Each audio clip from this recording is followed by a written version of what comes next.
વડોદરા નજીક national highway 48 પર Fajalpur bridge પાસે ટ્રક અને બાઇક વચ્ચે ગંભીર અકસ્માત સર્જાયો હતો। આ અકસ્માતમાં ટ્રકના ટાયર નીચે આવી જતા બે લોકોના કરુણ મોત નીપજ્યા છે, જ્યારે એક વ્યક્તિ ગંભીર રીતે ઇજાગ્રસ્ત બન્યો હતો, જે ઇજાગ્રસ્તને તાત્કાલિક સારવાર માટે વડોદરાની એસએસજી હોસ્પિટલ ખાતે ખસેડવામાં આવી રહ્યો હતો।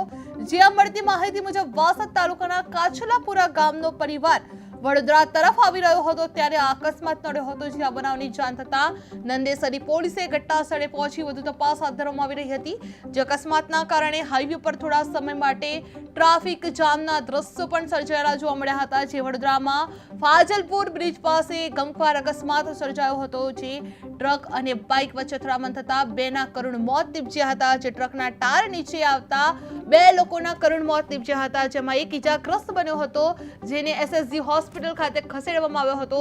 નંદેસરી પોલીસ તાત્કાલિક ઘટના સ્થળ પર આવીને પોલીસે આગળની કાર્યવાહી હાથ ધરવામાં આવી રહી છે। જે કાછલાપુરા ગામનો પરિવાર વડોદરા તરફ આવી રહ્યો હતો, ત્યારે આ ગમખ્વાર અકસ્માત નડ્યો હતો। જે બનાવની જાણ થતા નંદેસરી પોલીસે ઘટના સ્થળે પહોંચી વધુ તપાસ હાથ ધરવામાં આવી રહી છે। જે અકસ્માતના કારણે હાઈવે પર થોડા સમય માટે ટ્રાફિક જામના દ્રશ્યો પણ જોવા મળી રહ્યા હતા। જે વડોદરા ફાજલપુર બ્રિજ પાસે ગમખ્વાર અકસ્માત સર્જાયો હતો। જે અકસ્માતમાં ટ્રક અને બાઇક વચ્ચે અથડામણ થતા બે લોકોના કરુણ મોત નીપજ્યા હતા। જે ટ્રકના ટાયર નીચે આવતા મોત નીપજ્યું હતું, જે એક ઇજાગ્રસ્તને એસએસજી હોસ્પિટલ ખાતે ખસેડવામાં આવી રહ્યો હતો।